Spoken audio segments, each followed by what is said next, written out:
Hey guys, welcome back to the Read Aloud section. Now, I will be discussing something very important with respect to the Read Aloud section. But before that, let's jump into an example. Let's start preparing.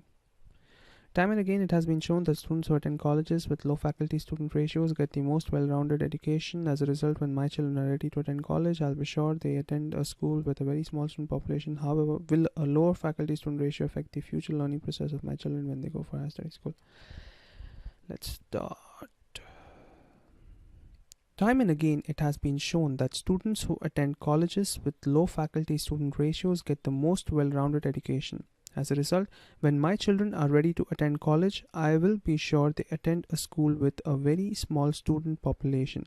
However, will a lower faculty-student ratio affect the future learning process of my children when they go for higher studies?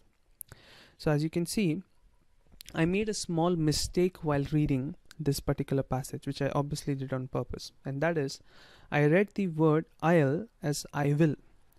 Now in English grammar there is a concept of contractions. So contractions is basically combining a pronoun and a verb together. So for example, I will can be pronounced as I'll and you will can be pronounced as you will. You will. Now if you don't pronounce these words correctly as described in the passage, then for sure you will lose marks, you will lose scores. So ensure that you don't pronounce the full forms, just like I did. That was a mistake. That was to highlight, the example was to highlight that we generally tend to make this mistake.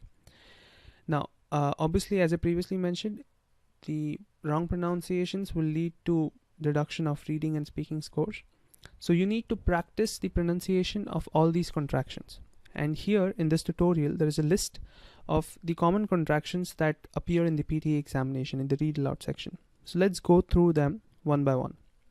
Am is pronounced as I am. You are is pronounced as your. He is pronounced as he's. She is pronounced as she's. It is pronounced as its. We are is pronounced as we're. They are is pronounced as their. I have is pronounced as I've.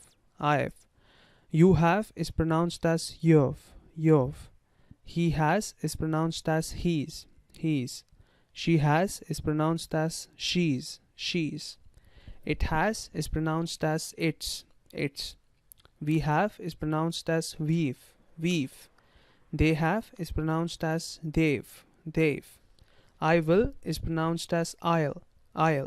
You will is pronounced as you'll.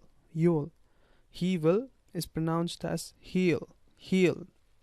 She will is pronounced as she'll. It will is pronounced as it'll. We will is pronounced as we'll. They will is pronounced as they'll. I would or had is pronounced as I'd. You would or had is pronounced as you'd. He would or had is pronounced as he'd. She would or had is pronounced as she'd. It would or had is pronounced as it'd. We would or had is pronounced as we'd. They would or had is pronounced as they'd. Is not is pronounced as isn't. Are not is pronounced as aren't. Was not is pronounced as wasn't. Were not is pronounced as weren't.